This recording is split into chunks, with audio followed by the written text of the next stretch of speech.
Welcome to my channel. It's always a pleasure sharing a new project with you. Today I'm working on a Christmas shadow box. This is a design team project for Faith Pocock Craft Studio here in New Zealand. I'll be using Faith's 6x6 shadow box with stand.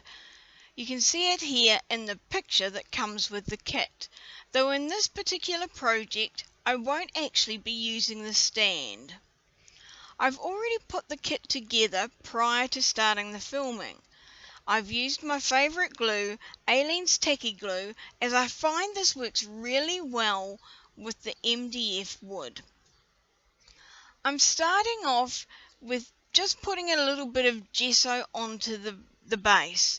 See, my plan is that I'm going to put some paper on it to decorate it, to cover all the sides.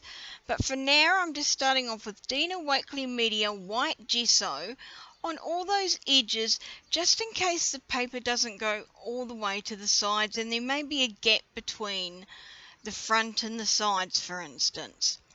So I'm just putting gesso, and it's using a very thin, light coat. I'll probably do 2 thin coats, as I find this dries a lot quicker and also a lot better than if I used 1 thick coat. So just getting started on that, and then we'll finish that off, because let's be honest, no one likes watching paint dry. I'm using Tim Holtz Ideaology Paper Stash Merriment. Now this is an old paper stash I've had for a number of years, as it was actually published and released back in 2014. It's one of those paper packs that I've been holding on for years for the right project. I think it may even have been my very first Tim Holtz paper pack that I found. Now this is a 12x12 set of paper, but it does come with a set of pages with all the 12x12s pre-shrunk down to 6x6 size, and as that's the size of the kit I'm using, I'm going to pick the pages, as it means I actually get to use the designs I want in scale to the project that I've got. So this one is going to be on the inside of the shadow box. I really love the image that's here. On the outside, on the edges, I'm going to use this stripy piece. I love the distressing on it. And on the back, because this will be a display piece so it can be seen from both sides, I'll use that map. So starting off, I'm cutting everything to size. Now I'm having to trim this piece down just a little bit because it is going on the inside, which is a fraction smaller than on the outside. All these pieces I'm going to trim and make sure they fit. The perfect thing about this is because of the sizing, I can get all 4 sides out of one of these 6x6s.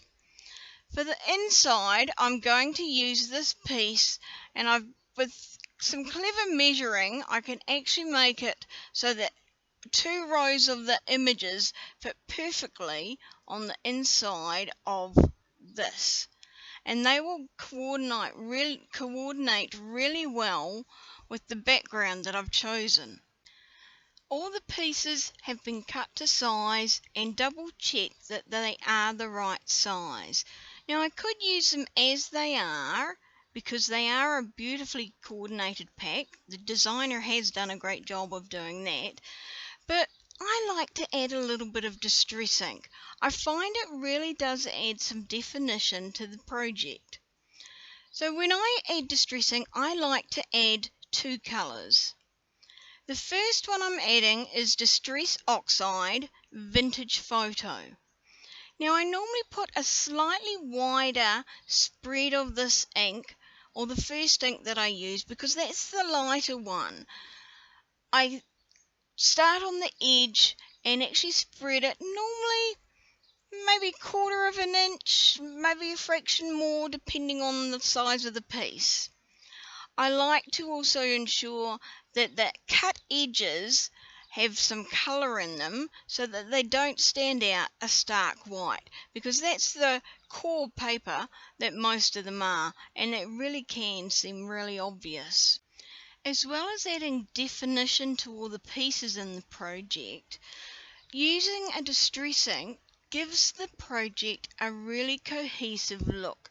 Even though the papers are from the same kit, so they have been pre-coordinated, sometimes the colour may just be a hint off, and I like using the distress ink to ensure that everything really does go together.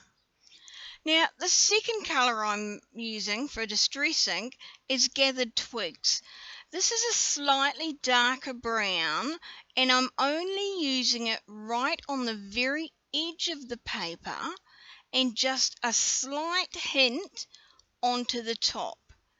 Really, all I want to do is add a very fine line, almost like a pen line, on each of the pieces.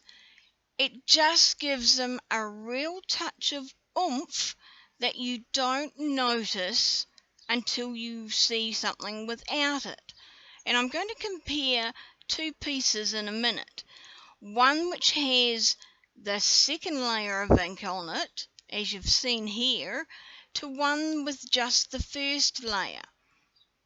It really does add a defining edge on all those pieces of paper. It's very subtle, but you notice it more when you see one that has been done than when you don't see it at all. So everything's been inked now, all the pieces coordinate, so it's time to start to put the decorations around the box, and this is just to cover the MDF sides. So I'm going to start with the central pieces, that is the pieces inside the box. Now, in thinking about how to put everything together, I've decided that I should probably put my glue onto the MDF, as I've got to bend and manipulate the paper to go inside. I'll be using the Crafter's Choice Craft Glue. Now, this is an acetone based glue that I find at Spotlight, so it's available here in New Zealand and Australia. I find it doesn't warp the paper like a lot of PVA, for instance, type of glues do.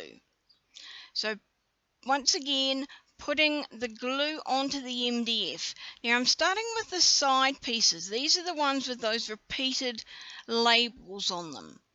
Now, I need to be very careful with these because they do have a direction, and because the box has a top and a bottom, I want to make sure that the labels, at least on the side, are both facing upright. You're not going to see them unless you're actually looking for them, but it is just a little detail that I want to make sure I have correct.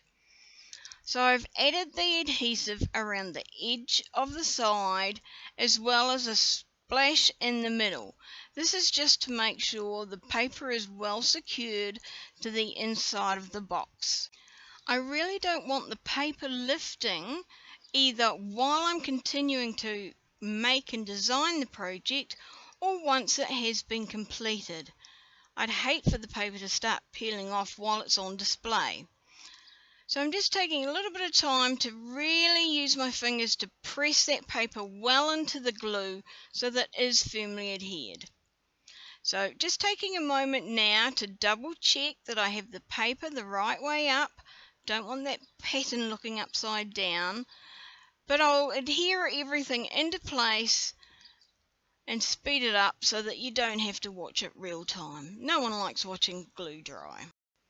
I'm using my fingers to really push that paper down into the glue on the sides because I've got the front face on the kit, so it's a little bit awkward to get anything in there.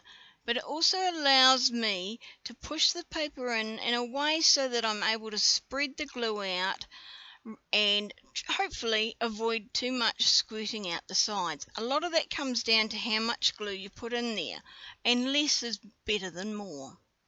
So it's time to put the central back inside. Double check that I've got it the right direction up before I put in the glue because I don't want to put the image in upside down. So I'm making sure I've got good coverage right around the edge as well as in the middle. Again, double check before I put the image in, and this is where I've got to be very careful because I've got to bend it to fit it in. It's still wider than the opening there because the edge actually comes out about half an inch, and the paper is about 1/4 of an inch wider than that. But I've managed to put it in there quite easily, and so now it's just a matter of pressing it down, spreading that glue out, and making sure that that image is firmly affixed. Seeing it in there, I'm really loving the picture as well as those pattern labels together. I think it looks really amazing. I'm pleased with the choice I've made there because I was doubtful as to what to put on the sides. I think the two pieces really coordinate well. Now that all the inside is covered, it's time to decorate the outside of the shadow box. This first piece on the bottom, I'm actually putting the glue onto the MDF itself. Partway through I'm thinking, well, is this really the best idea? Putting the paper on, and it may be just a fraction narrower than the wood itself, there is the chance that the glue is going to squirt out the side from underneath the paper. And I don't want to have to then go and clean up any excess glue. So perhaps it'd be better to put the glue onto the paper this time round. Upstairs for thinking. So I'm making sure that any excess glue is cleaned out, and yes, there was a little bit on the side. Now you may have noticed that this was where the hole was for the stand to go in. I can actually still feel it there, so if I decide to put the stand on, I can cut a small hole through this paper so that the stand will fit into the shadow box itself. Time to carry on and cover the rest of the sides of the outside. So I'm just making sure that everything aligns up nicely, gluing everything in place, going around the outside of the paper and then a little bit on the inside, and again just sort of massaging that glue to make sure that it does stick the paper onto the MDF really well. So now that the sides are all finished, it's time to put the back on. So once again, double check to make sure I've got it the right way around, and then it's time to put the back piece on. Nearly tried gluing the back onto there. Good thing I wised up to that one. So once again, glue all across the back. Quick double check, and then glue this piece on. Now this is a map of the North Pole. Looks really cool, coordinates really well, really finishes the piece off, and adds a little bit of interest to the back because this will be on display probably on a wall cabinet that can be seen from both sides. Now I'm really taking a lot of time to push this down, make sure the glue spreads out to the side. I'm using the palm of my hand and the side of my hand for a really strong push and spreading of that glue. I really want this to stick well. I'm really pleased with the way the paper looks on this shadow box.